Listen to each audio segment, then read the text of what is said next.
और उसके बाद महाप्रभु ने रूप गोस्वामी को और सनातन गोस्वामी को क्या इंस्ट्रक्शन दिए थे क्या करने के लिए, और कैसे रूप गोस्वामी और सनातन गोस्वामी वृंदावन आए थे, और महाप्रभु के जितने भी महाप्रभु के जो आदेश थे उनका पालन कैसे किया। तो रूप गोस्वामी जो इस पुस्तक के ऑथर हैं उनके बारे में हमने थोड़ा चर्चा किया है। तो चलिए आज प्रीफेस से थोड़ा आगे बढ़ते हैं।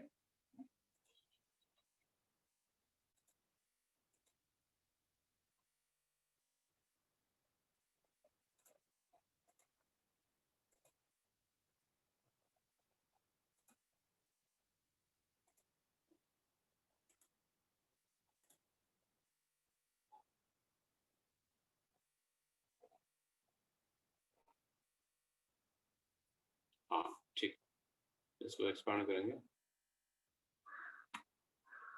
ठीक है, अब लास्ट टाइम हमने श्री चैतन्य महाप्रभु वहां तक पढ़े थे।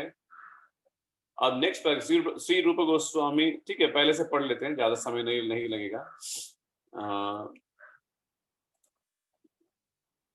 मैं पहले के 2-3 पैराग्राफ पढ़ूंगा, उसके बाद डिवोटीज पढ़ सकते हैं, अलग अलग डिवोटी पढ़ सकते हैं। आमुख कृष्ण भावनामृत आंदोलन श्री रूप गोस्वामी की अध्यक्षता में संचालित होता है। गौड़ीय वैष्णव या बंगाली वैष्णव अधिकांशतया श्री चैतन्य महाप्रभु के अनुयायी हैं, जिनमें से वृंदावन के षड गोस्वामी उनके प्रत्यक्ष शिष्य हैं। अतएव श्री नरोत्तम दास ठाकुर ने गाया है, रूप रघुनाथ पते हाई व्याकुति कबे हामा बुझबे से युगल प्रीति। जब मैं गोस्वामियों द्वारा प्रदत्त साहित्य को समझने के लिए उत्सुक होऊंगा, तभी मैं राधा तथा कृष्ण के दिव्य प्रेम व्यवहार को समझने में समर्थ हो सकूंगा। श्री चैतन्य महाप्रभु का प्रादुर्भाव मानव समाज को कृष्ण विज्ञान का वरदान देने के लिए हुआ।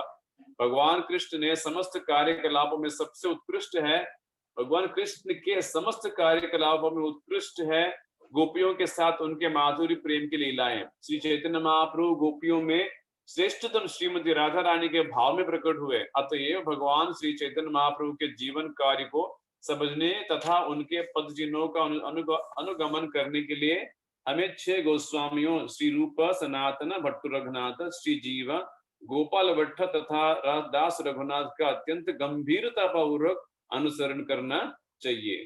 ठीक है, आप अब छोटा छोटा पॉइंट बना सकते हैं इसके ऊपर।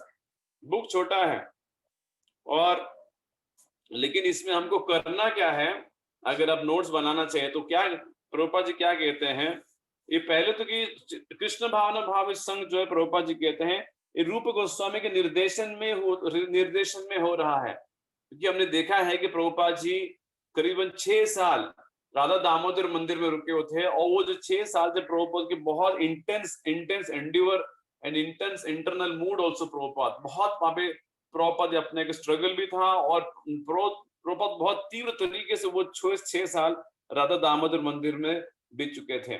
तो वहीं पे रूप गोस्वामी जी, श्री रूप गोस्वामी का भजन स्थल भी था, और ये भी है उनका समाधि भी वहीं पे है।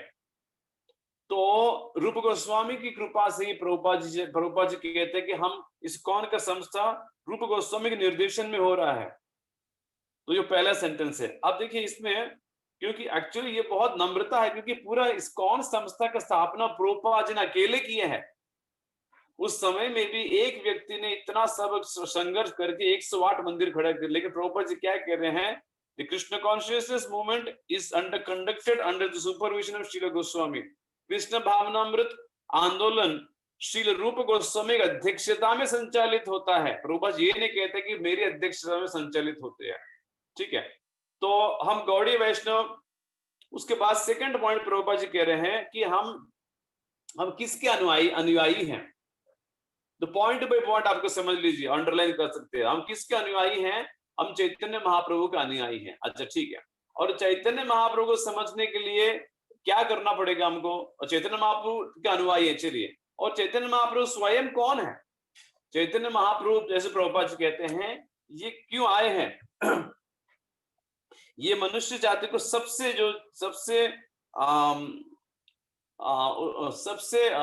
टॉप मोस्ट थिंग क्या है, भगवान कृष्ण के प्रेम देने के लिए चैतन्य महाप्रभु आविर्भाव हुए हैं। और वो किस मोड में आए हैं, भगवान कृष्ण की लीला में, समस्त कार्यकलापों में सबसे उत्कृष्ट है गोपियों के साथ उनके माधुर्य प्रेम की लीलाएं।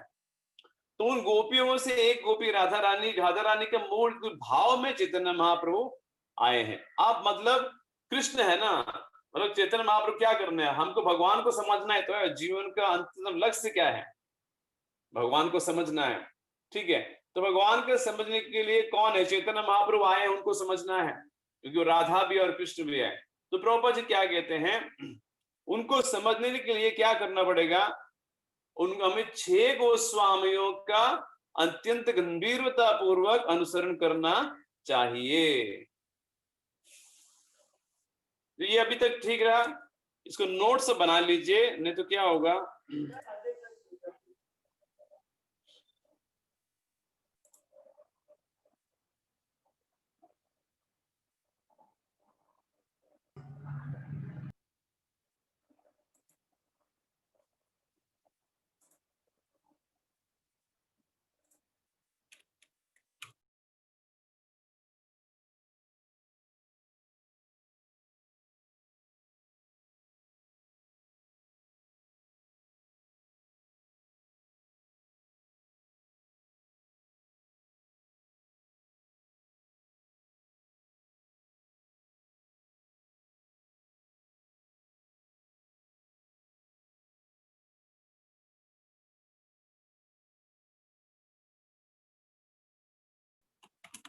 श्री चैतन्य महाप्रभु।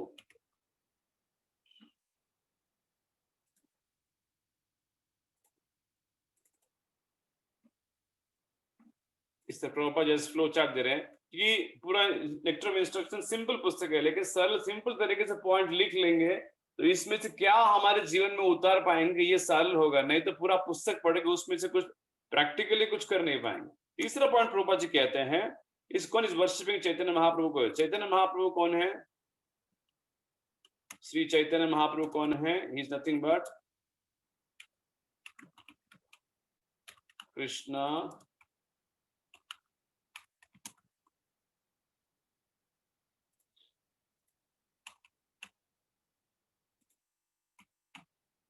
in the mood of Shrimati Radha Rani, ठीक है।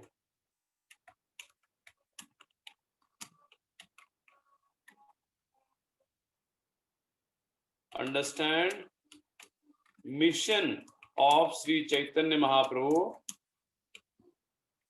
फॉलो, प्रभुपाद जी क्या कहते हैं, सीरियसली फॉलो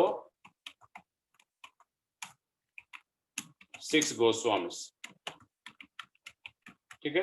अब तक क्लियर है प्रीफेस के, अभी तक क्यों हम पुस्तक क्यों पढ़ रहे हैं, जब तक पता नहीं चलेगा प्रभुपाद सरल तरीके से इसीलिए हमको ये पुस्तक पढ़ना चाहिए। चैतन्य महाप्रभु को समझना है, और चैतन्य महाप्रभु को समझना है तो कैसे, डायरेक्टली चैतन्य महाप्रभु ने कुछ पुस्तक नहीं लिखे हैं, इनको समझना है। क्यों चैतन्य महाप्रभु क्यों समझना है, चैतन्य महाप्रभु स्वयं कृष्ण है, ये राधारानी के भाव में आए हैं। तो हम क्यों, हम बंगाली गौड़ीय वैष्णव, हम गौड़ीय वैष्णव है, बंगाल के वैष्णव इसलिए, और चैतन्य महाप्रभु बंगाल महाप्रभु, इसलिए गौड़ीय वैष्णव चैतन्य महाप्रभु की पूजा करते हैं, हम इनको मानते हैं। ऐसे नहीं कृष्ण को नहीं मानते, कृष्ण और चैतन्य महाप्रभु एक ही है, लेकिन गौड़ीय वैष्णव चैतन्य महाप्रभु को ज्यादा मान्यता देते हैं, क्योंकि महाप्रभु आए संकीर्तन मूवमेंट का आंदोलन की शुरुआत की है। तो ये ठीक है। अब नेक्स्ट देखिए श्री रूप गोस्वामी। अब मैं रिक्वेस्ट करूंगा किसी से पढ़ने के लिए,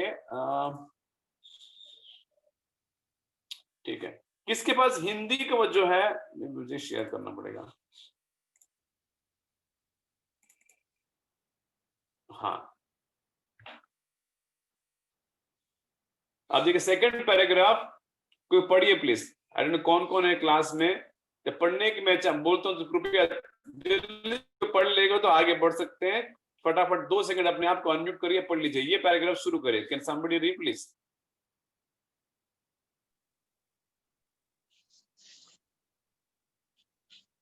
हरे कृष्णा प्रभु जी। जी प्रभु, गो अहेड, पढ़िए प्रभु। श्री रूप गोस्वामी सभी गोस्वामी के नायक थे। उन्होंने हमारे कार्यकलापों का निर्देशन करने के लिए तथा अनुसरण हेतु हमें यह श्री उपदेशामृत प्रदान किया है। जिस प्रकार श्री चैतन्य महाप्रभु अपने पीछे शिक्षाष्टकम नाम से 8 श्लोक छोड़ गए थे, उसी तरह श्री रूप गोस्वामी ने हमें श्री उपदेशामृत प्रदान किया है, जिससे हम शुद्ध वैष्णव बन सके। हाँ समस्त बस ब्रो एक सेकंड। हरे कृष्ण। देखिए कि आप यहाँ पे प्रभुपद और क्या कह रहे हैं। देखिए ये पुस्तक है कितना 100 पेज का है, लेकिन इसको पालन करते करते हम कई सारे जन्म चले जाएंगे। इसीलिए इस पुस्तक में हर एक सेंटेंस जो है, हर एक लाइन बहुत महत्वपूर्ण है। प्रभुपाद जी जब पुस्तक बड़ी बड़ी पुस्तक आप लिखते हैं, मान लो कि 1000 पेज की पुस्तक लिखना है, फिर आपको उसमें बहुत सारे चीज लिख सकते हैं, बार बार वही चीज दोहरा सकते हैं, कुछ एक्स्ट्रा चीजें लिख सकते हैं। लेकिन कोई कहे कि भैया आपके पास 100 पेज है, बस 100 पेज के अंदर लिखना है, फिर आदमी उतने जितना लिखना है उतना ही लिखेंगे, डुप्लीकेट बार बार नहीं बोलेंगे, एक्स्ट्रा एक शब्द भी नहीं बोलेंगे। इसलिए ये छोटा पुस्तक से हमेशा सतर्क रहना चाहिए। छोटे पुस्तकों में पूरा कॉम्पैक्ट करके प्रभुपाद जी लिखते हैं, वहां पे कुछ एक्स्ट्रा नहीं रहता है। अब प्रभुपाद जी क्या कहते हैं, श्री रूप गोस्वामी इन गोस्वामी के नायक हैं, ठीक है। उन्होंने हमारे कार्यकलापों का मार्ग निर्देशन करने के लिए तथा अनुसरण हेतु श्री उपदेशामृत प्रदान किया है। अब सरल समझ आ गया कि भाई पढ़ना क्यों चाहिए उपदेश, ये उपदेशामृत क्या पालन क्यों करना चाहिए, क्योंकि हम हमारा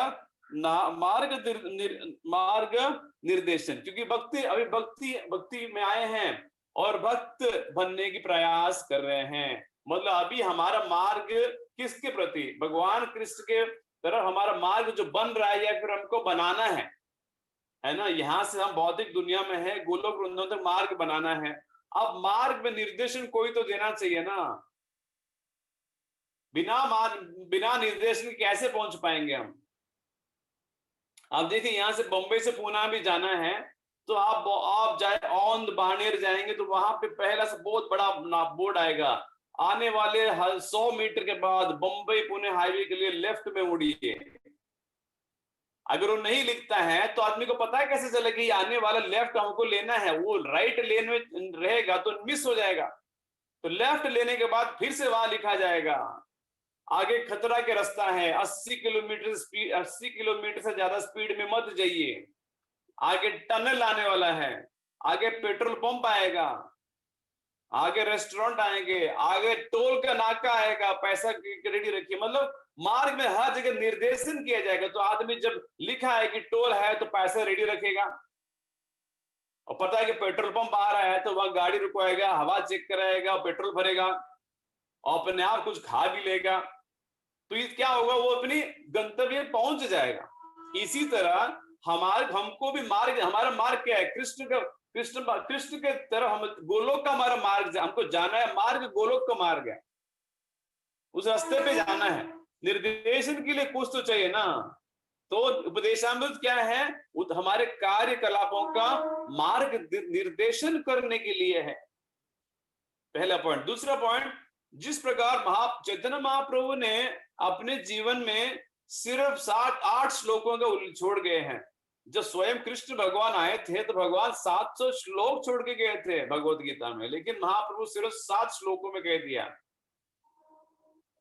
तो मतलब पूरा जो कहना है वो 7 श्लोकों में कह दिया। इसी तरह रूप गोस्वामी ने हमें श्री उपदेशामृत प्रदान किया है, जिससे हम शुद्ध वैष्णव बन सके। अब दूसरी बात देखिए,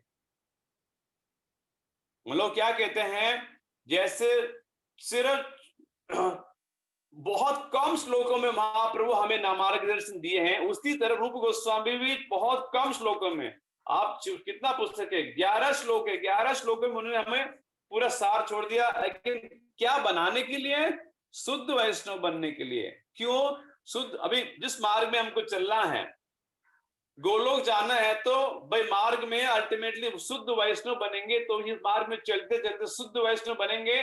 शुद्ध वैष्णव क्या है, और सब तरह से कृष्ण के ऊपर निर्भर है, कृष्ण को भी मानेंगे तो वही व्यक्ति जो है वो जा पाएगा। तो ये 2 पॉइंट इसमें से आप लिख सकते हैं।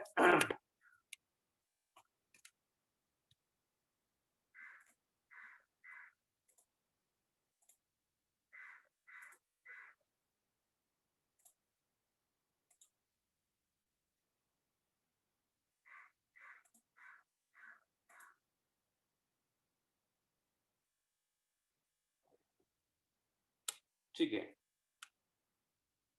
उसके बाद क्या पॉइंट लिखेंगे?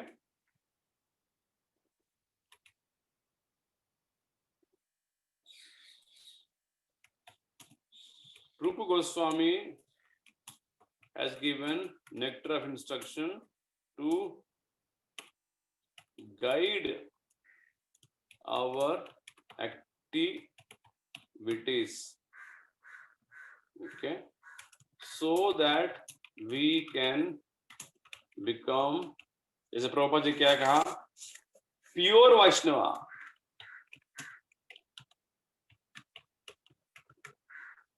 ठीक है, तो ये क्लियर है कि भाई हम भक्ति के मार्ग में चले। कोई पूछेगा निपदेश हमें तो क्यों पढ़ना चाहिए?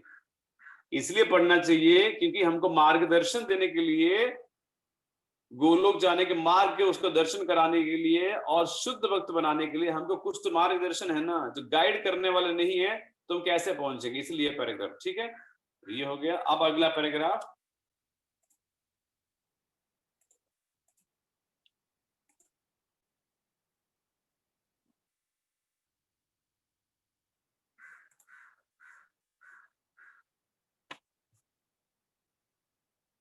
ये समस्त आध्यात्मिक कार्य में। कोई पढ़िए प्लीज, एक सेकंड आ रहा है स्क्रीन के ऊपर। हरे कृष्ण प्रभु जी। जी ब्रो, गो अहेड। समस्त आध्यात्मिक कार्यों में मनुष्य का पहला कर्तव्य अपने मन तथा इंद्रियों को वश में करना है। मन तथा इंद्रियों को वश में किए बिना कोई भी व्यक्ति आध्यात्मिक जीवन में प्रगति नहीं कर सकता। इस भौतिक जगत में प्रत्येक व्यक्ति रजोगुण तथा तमोगुण में लिप्त रहता है। मनुष्य को श्री रूप गोस्वामी के आदेशों पर चलते हुए अपने आप को सत्व गुण के पद तक ऊपर उठाना चाहिए, तभी आगे उन्नति करने के लिए प्रत्येक रहस्य स्पष्ट हो जाएगा। धन्यवाद प्रभु जी। आप देखिए प्रभुपाद जी और खुला कह रहे हैं, शुद्ध वैष्णव बनना है। चलिए, शुद्ध वैष्णव कैसे बनेंगे? साधारण तो हमको लगता है अभी भक्ति के मार्ग है, जैसे काफी लोग ले कहते हैं अरे भक्ति तो मन की बात है, हम तो भगवान को सदा याद करते हैं, गोपाल जी हमारे बहुत प्रिय हैं, कृष्ण तो वैसे हैं, हम मन से तो बहुत मानते हैं भगवान को, सभी में सदा भगवान को मानते हैं। अब ये पढ़ने की क्या पढ़ने की जरूरत है? हमारे हृदय में ही ईश्वर है, कृष्ण हमारे हृदय में है, इस ठाकुर सब जगह पे, हम दिन रात सेवा करते हैं। अब क्या जप करना, अब क्या पुस्तक पढ़ना, है ना? अब काफी सारे को लेकिन मन की बात है, अपने मन में भाई ईश्वर को मानना चाहिए, प्रेम से भगवान को मान। लेकिन आप देखिए सीधा उतारे कहाँ पे? अब पिछले पैराग्राफ कहाँ पे हुआ है? पिछले पैराग्राफ की, जिससे हम शुद्ध वैष्णव बनना है। और शुद्ध वैष्णव बनने के लिए तरीका क्या है? पहला कर्तव्य अपने मन तथा इंद्रियों को वश में करना है। देखिए कितना सरल, मतलब डायरेक्टली काट कूट के कह रहे हैं शुद्ध वैष्णव। अच्छा, ये कितना शुद्ध वैष्णव है, शायद ये कृष्ण। काफी टाइम लोग सोचते हैं ना, अब पूछते हैं प्रभु जी आप क्या भगवान का दर्शन लिए हैं, आपको भगवान दिखते हैं क्या, आप कृष्ण की रास लीला देख सकते हैं, आप भगवान की क्या? मतलब लोग मानते हैं कि अगर वैष्णव है, भक्त है, मतलब ये भगवान को देख रहे हैं, भगवान की लीला देख रहे हैं, गोपियों को देख रहे हैं, वृंदावन जा चुके हैं। लेकिन आप देखिए सीधा काट के प्रभुपाद जी क्या कहते हैं, वो सब नहीं है। शुद्ध वैष्णव का पहला कर्तव्य कहां से शुरू होगा? अपने मन तथा इंद्रियों को वश में करना है। और यही चीज आप भगवत गीता दूसरा देखिए, जब अर्जुन पूछते हैं कृष्ण भगवान से, जब 2.54 में ये पूछते हैं ना अर्जुन कि भाई आप कह रहे हो हमको भक्त बनना है, चलिए, लेकिन ये तो बताइए प्रभु, आप जिस तरह से कह रहे हो कि मेरा भक्त बनना चाहिए, अभी आपको मान लो कि एक व्यक्ति भक्त बन गया आपका, और आप कहेंगे हाँ ये जो व्यक्ति है ये हमारे भक्त बने हैं। भगवान कहेंगे ये प्रतीक गुप्ता प्रभु हमारे शुद्ध भक्त बने हैं। तो हम भगवान से पूछेंगे अच्छा प्रतीक अगर शुद्ध व्यक्ति है प्रतीक प्रभु, तो वो क्या करते हैं, क्योंकि उनके कार्यक्रम कैसे रहते, तो हमें भी समझ में आएगा कि भाई शुद्ध भक्त इस तरह से वर्ताव करते हैं, इस तरह से बर्ताव करते हैं। तो आप पूछते हैं ना 2.54 में, स्थित प्रज्ञस्य का भाषा समाधि समाधि केशवा स्थित देहि किम प्रभाषेता किमासीता व्रजेत किम। तो भगवान अर्जुन पूछते हैं आपका शुद्ध भक्त है वो कैसे चलता है, कैसे बोलता है, और कैसे अपने दुनिया में, कैसे इस दुनिया में अपनी चेतना कैसे पकड़ के रखता है, सिम्टम्स। और उस सवाल के जो जवाब भगवान क्या कहते हैं आप देखिए, वहां से लेकर करीबन 20 श्लोकों तक भगवान एक ही चीज बात करते हैं। आप देखिए वहां पे भगवान इंद्रियों को नियंत्रण, भगवान क्या कहते हैं, जैसे कुर्मोन कूर्मंगान्य टॉर्टोइस की तरफ अपने इंद्रियों को, पहले वही जवाब ही वहीं से उठाते भगवान। एक टॉर्टोइस जब होता है कूर्म, जब वो कब डेंजर देखता है तो तुरंत अपने 4 लिम्स को अंदर कर लेता है। भगवान इस तरह कहते हैं, इसी तरह भक्त भी इस दुनिया में घूमते हैं, सब इंद्रियों खुले, लेकिन जैसे नजर कुछ खतरा है तुरंत इंद्रियों को समेट लेता है। मतलब इंद्रिय निग्रह के बारे में भगवान ने दूसरा अध्याय में इतना बोला है लास्ट तक, कहीं उस 20 श्लोकों में, और दूसरा अध्याय भगवद गीता का सार माना जाता है। मतलब लिटरली भगवान ने दूसरा अध्याय में गीता समाप्त कर चुके हैं, आगे बोलने की कोई आवश्यकता नहीं है।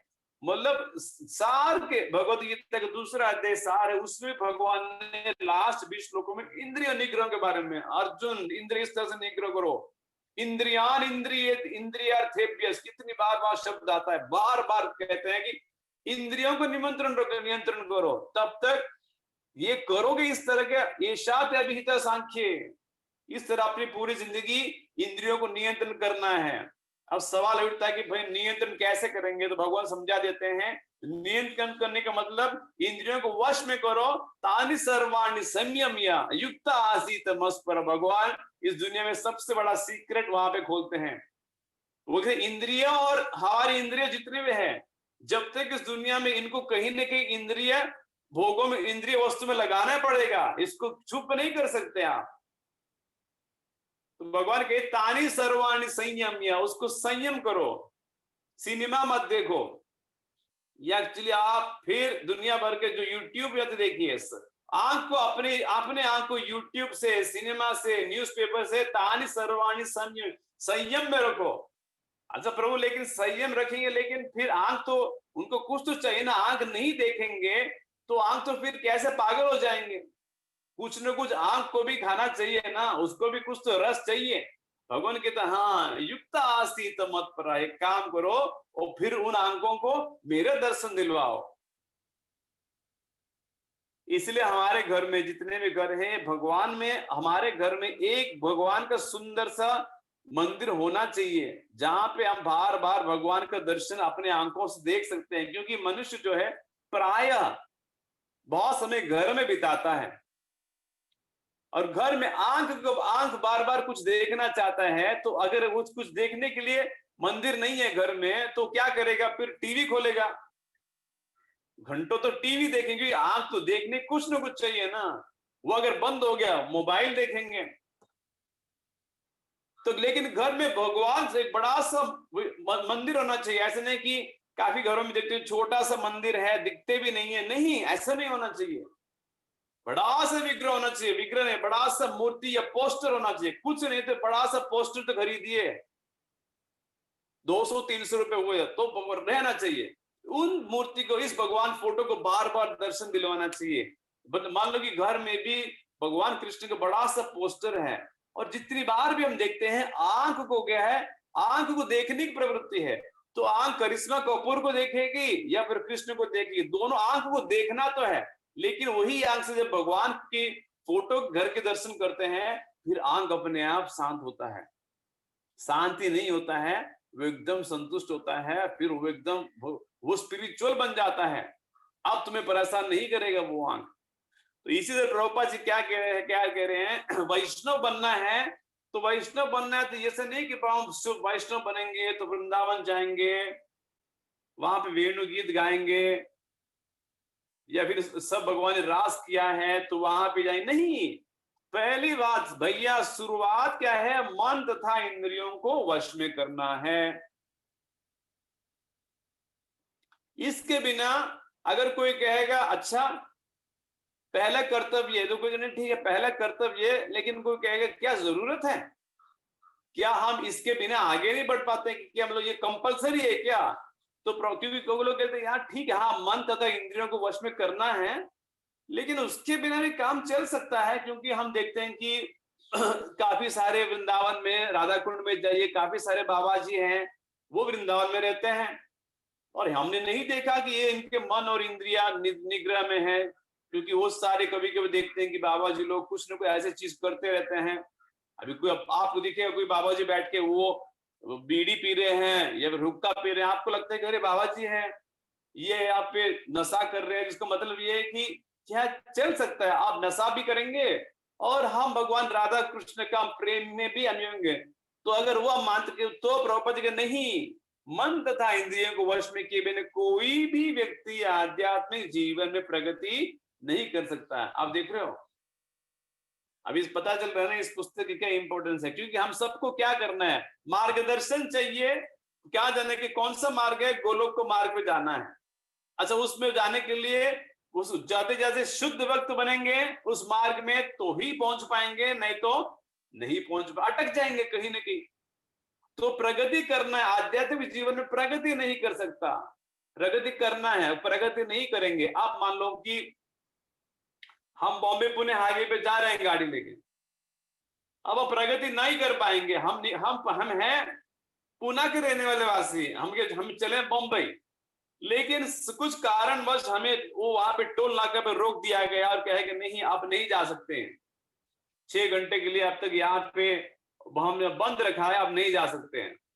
तो आप 6 घंटे के बाद उसको बोले भैया आप 6 घंटे हो गए, अब तो आगे जाने दीजिए। अब कहे नहीं और 6 घंटा, अब कल सुबह आप जा पाएंगे। अब क्या कहोगे, बोलोगे छोड़ो बॉम्बे कौन जाएगा, वापस पुणे चलते हैं, जाएंगे ना। इसी तरह यहाँ पे क्या कहते हैं, आध्यात्मिक जीवन में भी अगर हम प्रगति नहीं करेंगे आगे की तरफ, आध्यात्मिक जीवन में we will not make progress, then we will go back. आप उस बॉम्बे पुणे हाईवे के टोल नाके पे तो नहीं रह जाओगे भाई चलिए हम ना आगे जाएंगे हमने पीछे जाएंगे, ऐसे कभी नहीं होगा। क्योंकि हमारे पास दो ही चीजें हैं, या फिर हम कृष्ण के प्रति जाएंगे या फिर भौतिक दुनिया के प्रति जाएंगे। दोनों में एक तो चूज करना है। कोई ये नहीं कहेगा हम कहीं नहीं जाएंगे, या फिर माया की सेवा करनी पड़ेगी, या फिर करिश्मा कपूर की सेवा करनी ही पड़ेगी, या फिर कृष्ण की सेवा नहीं करनी पड़ेगी। कोई ये नहीं कह सकते हम रोक देंगे। तो मार्ग प्रभुपाद जी क्या कहते हैं, प्रगति नहीं कर सकता। अगर आपको लगता है कि नहीं मन और इंद्रिया के बिना आगे जा पाएंगे, नहीं, आप प्रगति नहीं कर पाओगे। शायद आप शुरुआत कर लोगे, मन और इंद्रिया कंट्रोल की मैं शुरुआत करोगे, भक्ति भी थोड़ा साल भी कर भी लोगे, लेकिन आप आगे नहीं बढ़ पाएंगे। इसमें सीक्रेट क्या है, इसमें सीक्रेट ये कह रहे हैं अगर हम देखना चाहिए हम भी आध्यात्मिक जीवन में हैं और हम आगे प्रगति नहीं कर पा रहे हैं, तो इसका मतलब क्या है, हमारे इंद्रिय हमारे वश में नहीं है। सीधी सी बात।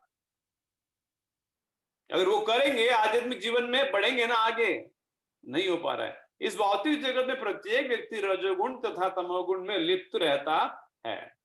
प्राय इस दुनिया में किस गुण में लोग है, सत्वगुण तो बहुत कम लोग सत्वगुण में है ना। 90% से भी ज्यादा रजोगुण और तमोगुण में लिप्त रहता है। लिप्त रहता है मतलब क्या है, इन गुणों में क्या काम होता है। रजोगुणी व्यक्ति, आज रविवार है ना, रविवार का दिन रजोगुण का क्या काम होता है। आप देखिए आज जो है रविवार का दिन है, तो रविवार तो साधारणतः आदमी आज चलो आज तो दशहरा है, जो दशहरा मानते हैं वो करेगा, लेकिन जो कुछ भगवान को नहीं मानेगा, नास्तिक है, या फिर ये रामनवमी आज दशहरा नहीं मनेगा, वो क्या करेगा, रविवार के दिन खास करके मांसाहार का प्रोग्राम होता है दोपहर को, तो शराब की पार्टी होगी, कभी सिनेमा देखेंगे, किस म्यूजिक सुनेंगे। देखिए ना, ये सभी चीज क्या हो रहे हैं, अपने इंद्रिय में कंट्रोल में नहीं है। प्राय रजोगुण तमोगुण में आदमी के जो इंद्रिय जो है ये कंट्रोल में नहीं रहेगा। उसका जीव कहेगा उसको नहीं आज संडे है, आज तो चिकन बिरयानी बनेगा, आज तो मटन बिरयानी बनानी चाहिए। तो प्रभुपाद क्या करे, वो इंद्रिय उसको वश में नहीं है। प्राय दुनिया में लोग तमोगुण और रजोगुण में है, तो इंद्रिय वश में नहीं है। उसकी आंख बोलेंगे भाई कुछ तो आज देखना है ऐसी चीज, चलो इंटरनेट खोलिए, कंप्यूटर खोलिए, कुछ चीज गंदे से चीज हम देखेंगे आज। तो क्या है, इंद्रिय वश में नहीं है। मनुष्य को श्री रूप गोस्वामी के उपदेशों पर चलते हुए अपने आप को सत्वगुण के पद तक ऊपर उठाना चाहिए, तो भी आगे उन्नति करने के लिए प्रत्येक रहस्य स्पष्ट हो जाएगा। प्रभुपाद जी क्या कह रहे हैं, भक्ति की बात नहीं कर रहे हैं। देखिए आप सुनिए क्या कहते हैं प्रभुपाद जी, मनुष्य को मतलब कोई भी व्यक्ति हो प्राय इस दुनिया में सत्वगुण रजोगुण और तमोगुण में है, तो अगर रूप गोस्वामी को फॉलो करेगा तो क्या होगा, वो सत्वगुण तक आएगा अपने आप, और सत्वगुण तक आएगा तो फिर वहां से सत्वगुण से ही फिर आगे कैसे आगे बढ़ने वहां से स्पष्ट हो जाएगा। स्पष्ट हो जाएगा मतलब कौन स्पष्ट करेगा, गुरु स्पष्ट करेंगे। भगवान भी सत्वगुण में आदमी जब रहेगा तो रास्ता जो है और स्पष्ट क्लियरली हो गया, भाई अभी इस तरह से आगे बढ़िए। आप गीता क्लास करिए, उपदेशामृत के क्लास चल रहा है, आप ध्यान से उसको सुनिए, नोट्स बनाइए, टेक्स्ट बुक लेके आइए। भगवान फिर जो है सत्वगुण में रहेंगे तो गुरु साधु शास्त्र के निर्देशन हमको समझ में आएंगे, क्योंकि दिमाग एकदम क्लियर हो जाता है सत्वगुण में, कंफ्यूजन नहीं है, एकदम सनलाइट की तरह रोशनी एकदम क्लियर कट है। जैसे अपने रूम में बस 10 ट्यूबलाइट जल चुके, सब कुछ क्लियर हो जाएगा, फिर आगे क्या करना है ये पता चलेगा। ठीक है, तो इसको पॉइंट्स लिख लीजिए।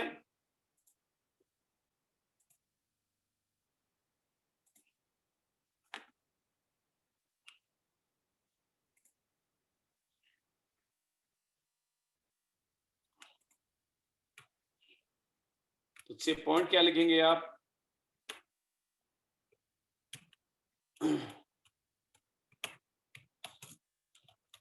प्योर वैष्णवा बनने के लिए, pure Vaishnav start with mind and sense control, यहां से शुरुआत होती है।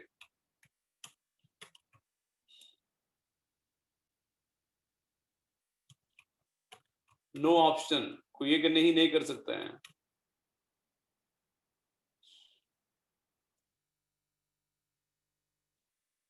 और we can right start with mind and sense control, else no advancement. भक्ति में भी आए हैं, क्या गारंटी है कि हम पता चलेंगे भाई एडवांस कर रहे कि नहीं। अगर मन और इंद्रिय कंट्रोल में तो ही एडवांस करेंगे, तो ही एडवांस जब करेंगे, तो एडवांस भक्ति जब होता है उसमें क्या क्या सिम्टम्स है, क्या क्या लक्षण है, तभी आएंगे। एडवांस डिवोटी मतलब क्या है, एडवांस डिवोटी उसको भगवान कृष्ण के प्रति रति उत्पन्न हुआ है, कल एकादशी है, तो आज से लेकर अगर हम भक्ति में आगे बढ़ते हैं तो आज से ललायत रहेंगे, हाय हाय कल एकादशी है, कितना अच्छा मौका है, चलो आज कल छुट्टी लेते हैं आधा दिन, कल सुबह 4 बजे से लेकर दोपहर 12 बजे तक 8 घंटा बैठ के 64 माला जप करेंगे भगवान के लिए। कम से कम 32 माला जप करने, कम से कम 4 बजे उठ के 8 बजे तक 32 माला तो वैसे भी कर लेंगे यार। क्यों, एडवांसमेंट हो रहा है ना।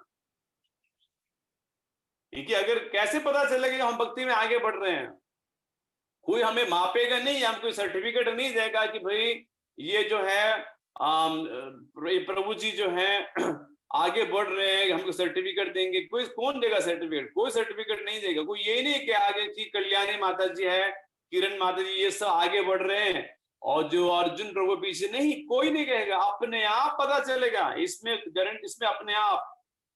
एकादशी में इतना कल मन है, यस, नहीं टेंशन आता है, हाय फिर से एकादशी है कल, यार अब भी तो गई थी एकादशी, इतना जल्दी टाइम कहाँ जा रहा है। अब कल खाना नहीं मिलेगा, पता नहीं एकादशी का सामान ढूंढना पड़ेगा घर में, पता नहीं साबूदाना है कि नहीं, जाओ फ्रूट लेके आओ। इस तरह से भावना है तो पता है एडवांसमेंट नहीं हो रहा है। लेकिन एडवांसमेंट होना है कि ये हरि बोल कल एकादशी है, चलिए आप बैठ के कल सब कुछ जीवन को जितना सब कार्यक्रम में सब बकवास बंद करके कल कुछ नहीं करेंगे, कल भगवान के लिए पूरा समय देंगे भाई, ज्यादा से ज्यादा भगवान के साथ कल बिताएंगे। कल 64 माला जपेंगे, भागवत पढ़ेंगे, भागवत सुनेंगे, भगवान को अच्छी तरह से अभिषेक करवाएंगे। ये एडवांसमेंट अगर वो नहीं आ रहा है हम में, नाम के प्रति, भगवान नाम के प्रति, गीता भागवत पढ़ने के प्रति, पुस्तक पढ़ने के प्रति, तो कहां पे क्यों नहीं आ रहा है? क्योंकि मन और इंद्रिय कंट्रोल में नहीं है। सरल से उपाय है को बहुत, वहां पे किसी को क्लास में क्वेश्चन पूछने की आवश्यकता नहीं है कि प्रभु हम क्यों नहीं कर पाते, हमें हरिनाम के प्रति रुचि उत्पन्न क्यों नहीं हो रहा है, नहीं हो पा रहा है। क्योंकि देखिए यहाँ पे क्या कहते हैं, मन और इंद्रिय कंट्रोल में नहीं है, और सरल सरल से बात है। और प्रभुपाद दूसरे पॉइंट क्या कहते हैं, फॉलो श्री रूप गोस्वामी एंड एलिवेट फ्रॉम रजो एंड तमोगुण। तमोगुण रजो ऊपर जाइए, कम टू शुद्ध। अगर तू कहेगा अच्छा मतलब आप कह रहे हो कि रजोगुण में तमोगुण में, हमारे रजोगुण तमोगुण में प्राय हमारे मन क्या है, हमारे मन और इंद्रिय कंट्रोल में नहीं है, तो फिर आगे कैसे बढ़ेंगे? तो पहले वो कहते हैं पहले शुद्ध आपको सत्वगुण तक आना पड़ेगा, कम टू सत्व, सत्वगुण में आपको आना पड़ेगा। Then further path will be clear. देखिए तो कह रहे सब, अगर हम क्या भक्त अभी हम भक्ति कर रहे हैं, क्या हम रजोगुण में है कि तमोगुण में है, सत्वगुण में? क्या लगता है आपको? बताइए, ऋषि प्रभु बताइए, या फिर राखी माता जी, रूपेश आदित्य प्रभु, हम भक्ति कर रहे हैं, हम कौन से गुण में है अभी? साक्षी माता जी, शशि चंद्र प्रभु, रजोगुण में प्रभु जी। अच्छा रजोगुण में। लेकिन कोई कह सकता है कि अरे भक्ति तो एकदम शुद्ध सत्व है, भक्ति तो सत्व गुण से भी ऊपर है, फिर आप रजोगुण में क्यों है? कोई कह सकता है, क्या जवाब देंगे माता जी? क्योंकि माइंड अभी इतना शुद्ध हुआ नहीं है प्रभु जी, हम लोग का जैसे थोड़ा भटकते ही रहते हैं, कभी मतलब लगता है ये अच्छा है, कुछ अच्छा करने की कोशिश करते हैं, लेकिन मन में कुछ अशुद्ध विचार भी आते हैं, कुछ नेगेटिविटी भी आती है, समझ में नहीं आता है। हाँ बहुत सुंदर माता जवाब दिया है। कभी काफी सारे लोग सोचते हैं कि अरे अब हम भक्त बनेंगे भाई, हम तो माला जप रहे हैं, हम कहाँ रजोगुण तमोगुण में, हम तो आगे सत्वगुण में। नहीं, भक्ति 3 गुणों के ऊपर है, लेकिन हम 3 गुणों के ऊपर नहीं है। भक्ति 3 गुणों के ऊपर है, लेकिन अभी भक्ति हमने शुरुआत ही किया है। हम शुरुआत किए का मतलब ये नहीं कि अब हम भी 3 गुणों के ऊपर गए हैं, नहीं, हम रजोगुण तमोगुण में ही हैं निश्चित पूर्वक। क्योंकि देखिए कितने सालों से सुनते आ रहे हैं, भोर में उठना चाहिए, भोर में उठना चाहिए, सुबह उठिए, और सबसे श्रेष्ठ समय जो है भक्ति में आगे बढ़ना है, सुबह का समय उठिए। लेकिन कितना हम उठ पाते हैं? इतनी बार क्लास में सुनते हैं, लेक्चर सुनते हैं, फिर 2 दिन उठते हैं, 3 दिन उठते, पुरुषोत्तम मास में 1 हफ्ता उठे, उसके बाद फिर कुछ सर दुखेगा, फिर कुछ हो गया, बंद कर देते। मतलब रजोगुण तमोगुण का प्रभाव इतना है, सुबह उठ भी नहीं पाते हैं। इतने साल स्कूल में जाते हैं, लेकिन सुबह उठ के 4 बजे 5 बजे जब करना, इतने साल निकल जाते हैं। और पता भी है कि ये भगवत गीता के श्लोक पढ़ने चाहिए, ये हमारे पूरे मैनुअल है। ये इसमें से श्लोक अगर नहीं आएंगे तो कैसे हम झगड़ेंगे, इस माया से कैसे लड़ेंगे, अपने मन से कैसे लड़ेंगे? लेकिन इसमें कोई दिलचस्पी में नहीं। इतने साल के होने के बाद भी अगर कोई कहे भैया एक 10-15 श्लोक बताइए भगवत गीता से, हम कहेंगे रुकिए, हम पुस्तक लेके आएंगे। मतलब रजोगुण तमोगुण प्रभाव में हम निश्चित रूप से, माता के सही क्वेश्चन है, सही जवाब दिया। तो कभी ये नहीं सोचना चाहिए कि भाई हम तो अभी सत्वगुण में नहीं, सत्वगुण नहीं आए, हाँ बहुत देर है सत्वगुण आने के लिए। सत्वगुण में आएगा तो क्या होगा, उसका लक्षण अलग रहेंगे, वो एडवांस करेगा। सुबह उठ के एकादशी आ रही तो वो एकदम उल्लासित रहेगा, एकादशी आ रही है, चल भैया इतना बड़ा त्योहार है, एकादशी मनाएंगे हम। एकादशी को जन्माष्टमी से कम नहीं है, जो आगे बढ़ रहा है ना वो देखेगा एकादशी है, जन्माष्टमी, बस ये त्योहार ही तो है। इतना उत्साह से जन्माष्टमी मनाते हैं, एकादशी में मनाएंगे, वो प्लान करेगा अगला एकादशी हम 64 माला जपेंगे, हम भागवत पढ़ेंगे, ये करेंगे। नहीं हो रहा है ना हमारा, तो हम देखते अरे एकादशी आ गए, फिर से एकादशी आ गई, एडवांस नहीं हो रहा है। क्यों? क्योंकि गुणों के अंदर है। इसलिए वहां पे क्या बात देते हैं प्रभुपाद जी, यहाँ पे देखिए, ऐसे मैं कह रहा हूं, ये सब एक एक लाइन के ऊपर एक आप 30 पेज के ऐसे लिख सकते हैं, इतना बड़ा पुस्तक आप लिख सकोगे। लेकिन छोटा पुस्तक लिखते हैं कोई भी ऑथर तो बहुत तोल तोल के एक शब्द लिखना पड़ता है। इसलिए प्रभुपाद दिया कि रूप गोस्वामी फॉलो करिए, और रजोगुण और तमोगुण से पहले सत्वगुण में आएंगे, सत्वगुण में आएंगे तो फिर रास्ता क्लियर हो जाएगा। अब रास्ता क्लियर नहीं है ना, हमेशा हम कंफ्यूज रहते हैं, भाई क्या करना चाहिए। इतना भक्ति करने के बाद सुबह, अभी सोमवार के दिन सुबह उठ के कंफ्यूज रहेंगे, आज करना क्या चाहिए यार, जब करना चाहिए, गीता पढ़ना भी चाहिए था, जॉब पे जाना है, ये भी करना है, पता नहीं क्या है, जीवन में इतना टेंशन है, क्लियर रास्ता क्लियर नहीं है। ठीक है, तो आने वाला पैराग्राफ, एक और पैराग्राफ बच चुका है, आप पढ़ के आइए, बहुत सुंदर पैराग्राफ है। Advancement in Krishna consciousness depends on the attitude of the follower. बहुत फर्स्ट क्लास पैराग्राफ है, इसके आगे चर्चा करेंगे, यहाँ पे विराम देते हैं। किसी को कुछ सवाल है? आज हमने जब 2 पैराग्राफ डिस्कस किए हैं, इसके बारे में कुछ क्वेश्चन है तो हम डिस्कस कर सकते हैं।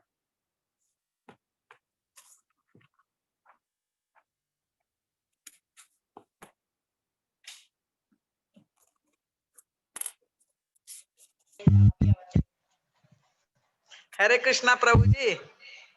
जी माता जी, हरे कृष्ण माता जी। हाँ, जैसे मैं प्रभु जी, मैं पढ़ी नहीं हूँ, मैं तो पढ़ नहीं सकती, तो मेरे को क्या करना चाहिए?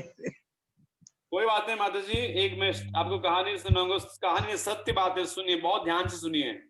एक हमारे दिल्ली मंदिर है, दिल्ली में संत नगर मंदिर है, तो वहां पे एक आपकी जैसी माता जी थी, पढ़ना नहीं आता है, तो वहां पे भगवत गीता क्लास चलती थी, तो जो ब्रह्मचारी क्लास ले रहे थे उन्होंने कहा कि हम आपको जो गीता पढ़ाते हो, श्लोक पढ़ना नहीं आता हमें, तो ना तो हम पढ़ पाएंगे श्लोक, ना पुस्तक पढ़ पाएंगे, हम नोट्स नहीं ले पाएंगे, हमारी उतनी शक्ति नहीं है। तो उस द्रौपदी ने कहा कि देखिए माता जी, आप सिर्फ क्लास में आके बैठे या सुनिए, सुनते सकते हो ना, कान खुला सुन सकते हो ना, कहा सुन सकते हो, मुझे कोई दिक्कत नहीं है।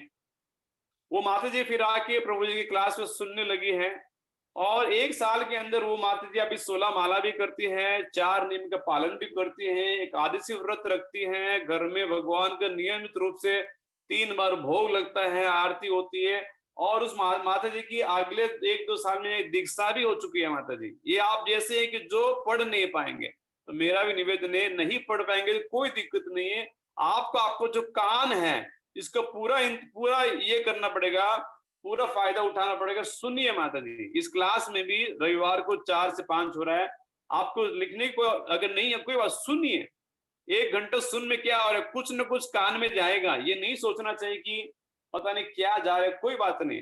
अल्टीमेटली अंदर जो आत्मा है वो तो शुद्ध आत्मा है, वो सुनेगा। और बात किसकी कर रहे हैं हम? भगवान कृष्ण की बात कर रहे हैं, तो आपका आत्मा तो सुन पाएगा, और धीरे धीरे आप इस तरह से नियमित रूप से आएंगे, क्लास में सुनते रहेंगे। जैसे आज हमने क्या कहा कि एकादशी के पालन करना चाहिए, 64 माला जपना चाहिए, भगवान को एकादशी है, बहुत आनंद पूर्वक। अब मन में होना चाहिए कि कब सुबह होगा, कब सुबह होगा। अभी सिर्फ 9 बजे, रात को 10 बजे सो गए, तो पूरा रात बेचैनी होनी चाहिए कि कब 4 बजेंगे, कब 4 बजेंगे, कल एकादशी है, कल एकादशी है। कैसे देखिए, हम अपने बर्थडे जब होता है बच्चे का, छोटे बच्चे जब होते हैं, वो रात देखते हैं कि कल हमारे बर्थडे है, तो पूरा रात वो बेचैन है कब सुबह होगा, कब सुबह होगा। हम उठेंगे, स्नान करवाएंगे मम्मी, और नया कपड़ा पहनेगा, वहां पे बर्थडे बोला जाएगा, वो इतना बेचैनी से राह देखता है। या फिर दूसरा एग्जाम्पल है, ये भी हम देख सकते हैं, नौजवान है, मान लीजिए युवती और युवक एक दूसरे से प्रेम करते हैं, और वो प्रेम इतना है कि आप शाम को अपने अपने घर लौट गए, प्रेमी और प्रेमिका, और रात को फिर अगला दिन उनको मिलना है, तो पूरा रात जो है वो इंतजार करते हैं कि अरे कब सुबह होगा, कब सुबह होगा। रात तो जा ही नहीं रही, अरे इतना स्लो जा रहा है, क्योंकि कल सुबह का लोग वापस हम कैसे मिलेंगे। कितना ललायत है दूसरों में मिलने के लिए। इसी तरह हम भी भगवान से मिलने के लिए, कल एकादशी है, इस तरीके से भगवान के लिए कल सुबह होगी, हम एकादशी करेंगे, मार्केट से फल फूल लेकर आएंगे, लड्डू गोपाल को अभिषेक करेंगे, जॉब करेंगे, हम पूरा दिन जो बहुत अच्छी तरह से बिताएंगे। इस तरह से उस तरह से लालायत भी हो सकते हैं माता जी। ये सब तो ये बिना पढ़ भी नहीं सकते हैं, लेकिन इस तरह से भावना अगर क्लास में सुन रहे हैं माता जी, तो कहीं न कहीं धीरे धीरे आप भी जो सुन रहे हैं उनसे भी ज्यादा आप आगे बढ़ पाएंगे। इतना याद रखिए, पढ़ना चैतन्य महाप्रभु का मिशन इतना है, ये भगवान का नाम सुनना है, भगवान के बारे में सुनना है। बाकी कोई यहाँ क्राइटेरिया नहीं कि भाई पढ़ लिख के लोग आएंगे, इंजीनियर आएंगे, कोई जरूरत नहीं है। आप सब, आप बिना पढ़ाई करे हुए भी इस यहाँ पे जितने भी लोग हैं सबसे आगे अब चल निकल जाएंगे। इतना क्योंकि ये मार्ग जो है सरल मार्ग है। अगर आप इंद्रिय और मन वश में हैं और जो रूप गोस्वामी कहते हैं भगवान के दिए गए नियम का पालन करेंगे, हरिनाम ध्यान पूर्वक करेंगे, तो आप भगवान के मार्ग पर, मार्गदर्शन में, गोलोक मार्ग पे बहुत आगे बढ़ेंगे। तो कभी निश्चिंत रहिए कि आप पढ़ नहीं सकते माता जी। ठीक है माता जी?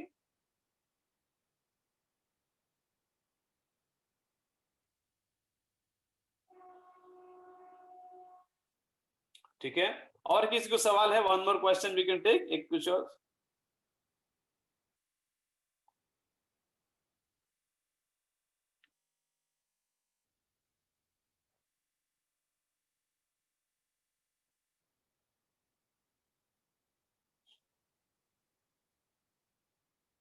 अच्छा, एक सवाल आया है, एकादशी में ऐसे क्यों होता है कि हमेशा युधिष्ठिर महाराज कृष्ण से महात्म्य पूछते हैं, उनको अलावा और कोई क्यों नहीं पूछता है? पूछने वाला हमेशा एक ही होता है माता जी। अब अभी हम अर्जुन कृष्ण से सवाल कौन पूछ रहे हैं? अर्जुन भगवत गीता में एक ही व्यक्ति पूछ रहे हैं ना। 22-23 सवाल अर्जुन ने पूछे हैं, तो ये ज्यादा महत्व नहीं है, लेकिन ये देखना चाहिए कि सवाल पूछ रहे हैं ना, किसके लिए पूछ रहे हैं? हम जैसे लोगों के लिए पूछ रहे हैं। कोई एक ही लीडर हमेशा पूछेगा। और वहां पे भी परीक्षित महाराज की सभा में जो थे, वहां पे कौन पूछ रहे थे? परीक्षित महाराज, क्योंकि इतनी बड़ी सभा थी। अब सब लोग पूछने लगेंगे, पूछ सकते, ऐसे कोई बात नहीं है। जनरली जब सभा होती है तो यहाँ पे भी इस प्रसंग में हमें परीक्षित महाराज पूछते हैं कि भाई क्या इस एकादशी का महत्व क्या है, इस एकादशी का महत्व क्या है। ठीक है, चलिए। हरे कृष्णा प्रभु जी। जी माता जी, हरे कृष्णा। प्रभु जी, मैं ना आज एक लेक्चर सुन रही थी, तो उसमें एक लेडीज क्वेश्चन पूछी थी माता जी से, पर वो अच्छे से जवाब नहीं दे पाई कि जैसे गौ माता और तुलसी महारानी भी भगवान के बहुत डियर, मतलब बहुत प्रिय होते हैं। तो हम लोग को ऐसा सोचना चाहिए कि हम लोग को वैसा जन्म मिले कि हम गाय बने या तुलसी पौधा बने, इस टाइप से कुछ?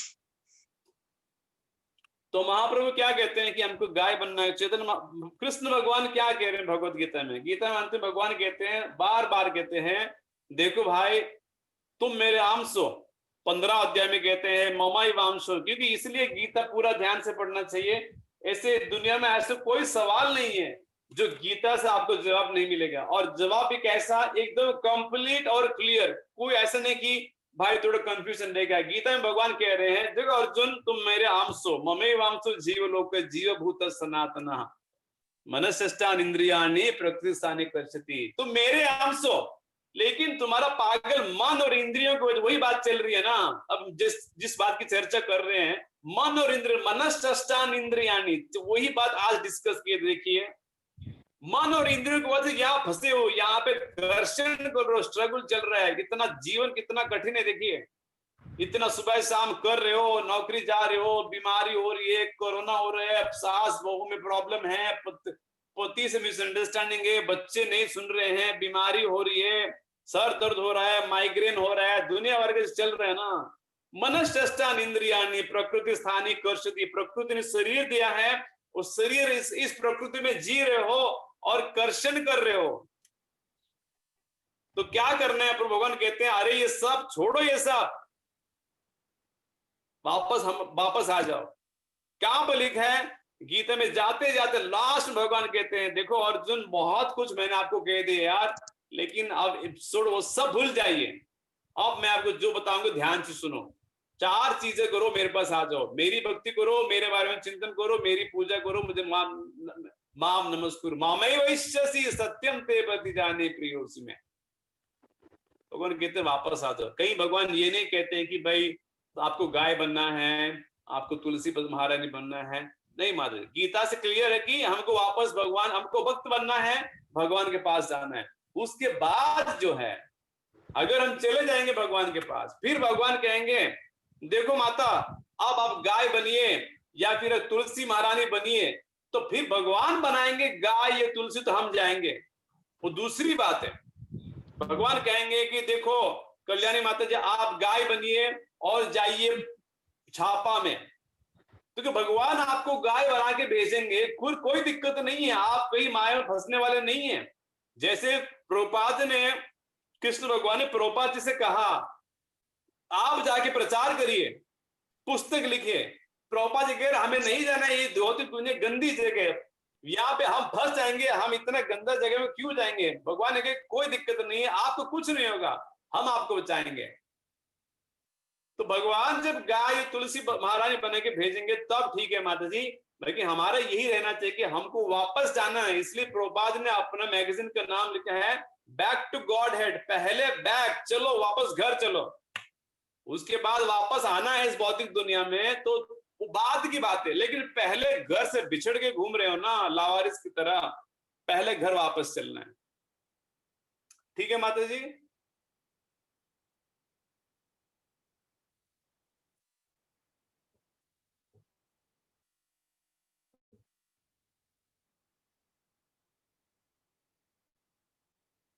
हरे कृष्णा।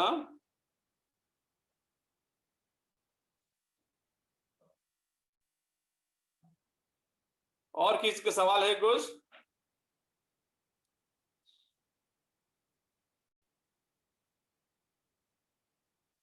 चलिए कल एकादशी है, पूरा फायदा उठाइए।